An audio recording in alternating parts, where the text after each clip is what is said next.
இது வேறு டைப்பில். இது எப்படின்னா நம்ம ஜாக்கெட்டில் ஐப்பட்டி போடுறோம் இல்லைங்களா, அந்த ஐப்பட்டி எப்படி போடுவோமோ அந்த மெத்தடில் நம்ம சுருக்கம் வைக்க போகிறோம். வாங்க பார்க்கலாம். பாருங்கள், முதல்ல கை எப்படி வெட்டணுன்றதை நேற்றே நான் சொல்லியிருந்தேன் உங்களுக்கு. கையை ரெடி பண்ணிக்கிறோம். சேலையோட உள்பக்கத்தில் லைனிங்கை வச்சு ஃபுல்லாக ஒரு தையல் போட்டுருக்கோம். சரிங்களா, ஒவ்வொருத்தில் கைக்கு தையல் போட்டு இந்த கையை ரெடி, அதாவது பஃப்பை ரெடியாக எடுத்து வச்சுருக்கோம். அடுத்தது இந்த பார்டர் தான் அவங்க வந்து இந்த அளவு பட்ட போதும்னு கேட்டிருக்காங்க. இதை தான் வைக்க போகிறோம். இதில் வந்து பார்த்திங்கன்னா நம்ம ஏற்கனவே இப்போ என்ன பண்ணோம்னா இந்த லைனிங்கில் சுருக்கத்தை வச்சு அதுக்கு பிறகு இந்த பார்டரை இணைச்சி ஒரு ஃபோல்டிங் மாதிரி பண்ணியிருந்தோம். இப்போ என்ன பண்ண போகிறோம்னா ஐப்பட்டி தயார் பண்ணுற மாதிரி பண்ண போகிறோம்.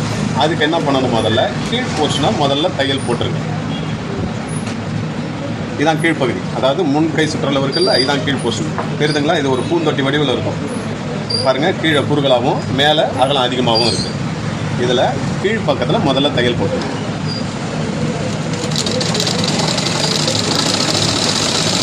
மீதி இடம் 2 துணி இணைக்கிறீங்கனாலே மீதி இடையில தையல் போட்டுங்க. சுருக்கம் இல்லாமல் பின்னாடி ஒரு கை இந்த கட்டை விரல் இப்படி வச்சிங்கன்னா உங்களுக்கு சுருக்கம் இல்லாமல் ஃபினிஷிங் க்ளீனாக வரும். அடுத்தது இப்போ நம்ம ஐப்பட்டிக்கு ஜாக்கெட்டில் ஐப்பட்டிக்கு தீரா ரெடி பண்ணும்போது என்ன பண்ணுவோம், 2 இன்ச் அகல தீராவை ஒரு பக்கம் மடித்து ஓரம் அடிப்போம் இல்லைங்களா, கிட்டத்தட்ட அதே மெத்தட் தான். இதில் என்ன பண்ணுங்கள், பார்டரை ஓரம் அடிக்கிறீங்க. மீதி இடம் மடித்து இது அகலம் நமக்கு எவ்வளோ அகலம் வேணுமோ நம்ம பார்டருக்கு தகுந்தாப்பில் வச்சுக்கிறோம். இதுவும் மீதி இடம் மடித்து கடிக்க தையல் போடுங்க. ஃபஸ்ட்டு அந்த கீழ் துணியையும் பார்டரையும் ஒரு மடித்து தையல் போட்டிங்க. அடுத்ததாக இந்த பார்டர் ஓரத்தில் கடிக்க தையல் போடுறீங்க. இப்போது இன்னொரு போர்ஷன் இருக்குது இல்லையா, இந்த பகுதியில் நம்ம சுருக்கத்தை வைக்க போகிறோம். சுருக்கத்தை வைக்கும்போது நான் சொன்ன முதல்ல பார்த்தோம் பாருங்கள், 2 இன்ச்சு மார்க் பண்ணிட்டோம். அதாவது சென்டர்லேருந்து இந்த பக்கம் 2.5 இந்த பக்கம் 2.5 மார்க் பண்ணியாச்சு. இப்போது இந்த பஃப்போட மேல் பகுதி நம்ம பார்வைக்கு தெரிகிற மாதிரி வச்சு இந்த முனையிலேருந்து வைங்க.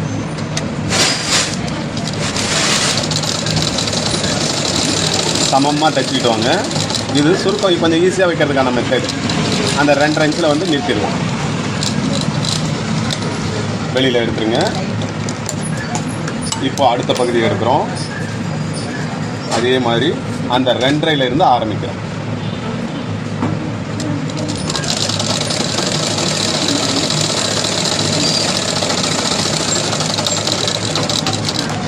எடுத்துடுறோம். இப்போ பாருங்கள், இந்த இடம் அப்படியே போவா நிற்குதா, இதை வந்து இதை பாருங்கள் சென்டராக இருக்காது, இதுக்குள்ளார இந்த சுருக்கத்தை வைக்க போகிறோம். அடுத்த மீதி இங்கே இருக்கிறத இங்கே சுருக்கமாக வைக்க போகிறோம்.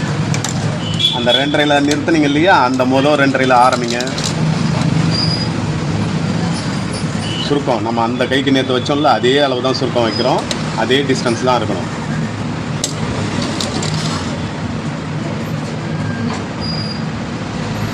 பெரிய விஷயம் எடுத்து வச்சுங்க. இது மாதிரி எடுத்து உள்ளார தள்ளி விடுங்க. இந்த சுருக்கத்தை வைக்கும்போது பார்த்தீங்கன்னா இங்கே மொத்தம் 3 மடிப்பு உருவாகும்.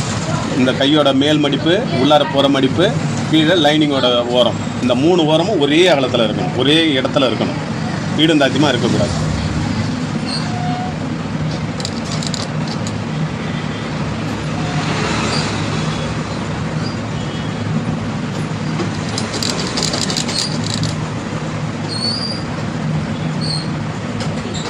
அதில் அந்த கையில் வச்ச மாதிரியே 5 சுருக்கம் வைக்கிறோம். அதே இடம் பிடிச்சி திரும்பவும் 5 வந்து போச்சு. சென்ட்ரு ஓரளவு கரெக்டாக புரிஞ்சிருச்சு. அடுத்த 5 சுருக்கம்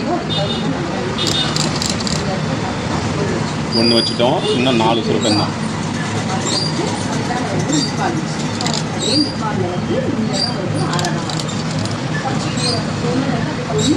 2 வச்சாச்சு. இன்னும் 3 சுருக்கம் மட்டும்.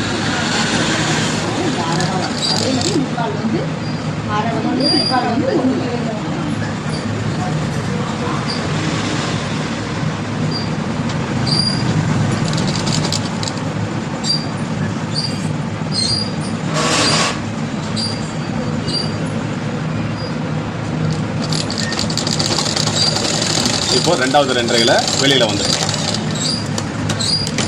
பாருங்கள், அதில் வச்ச மாதிரியே இந்த பக்கம் 5 சுருக்கம் வச்சுட்டோம், இந்த பக்கம் 5 சுருக்கம் வச்சுட்டோம். இப்போ என்ன பண்ணுங்கள், ஐப்பட்டிக்கு என்ன பண்ணுவோம், அதாவது கீராவை பாடியோட உள்பக்கத்தில் வச்சு இணைப்போம் இல்லையா, இதை வாட்டம் மாற்றி வச்சு இணைச்சிருக்கோம். இப்போ இதை அப்படியே இப்படி பரட்டுங்க. ஃபஸ்ட்டு ஓரம் அடிச்சிங்கல்ல, அந்த தையலை எடுத்துன்னு வந்து இப்போ நீங்கள் இணைச்ச தையலை மறைக்கிறீங்க.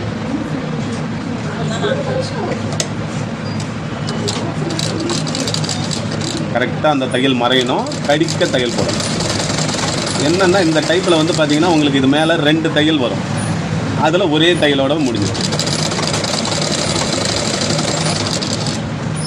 கரெக்டாக கவர் பண்ணிக்கிட்டே வாங்க. போட்ட தையலை மறைச்சாப்பில் போடுங்க.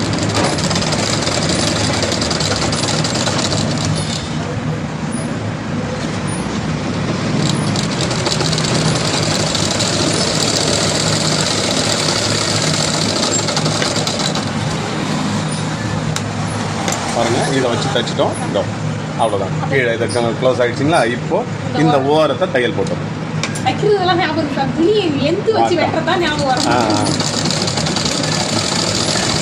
பாருங்கள், இதை போடும்போது இதை சமமாக நீவி விட்டுன்னு போட்டிங்கன்னா ஃபினிஷிங் மேலே துணி கொப்பளிக்காமல் இருக்கும். துணி லூஸ் அடிக்காது. அவங்க ஜாக்கெட்டை போட்டாங்கன்னா கரெக்டாக ரவுண்டு ஃபிட்டிங்க அழகாக உட்காரும்.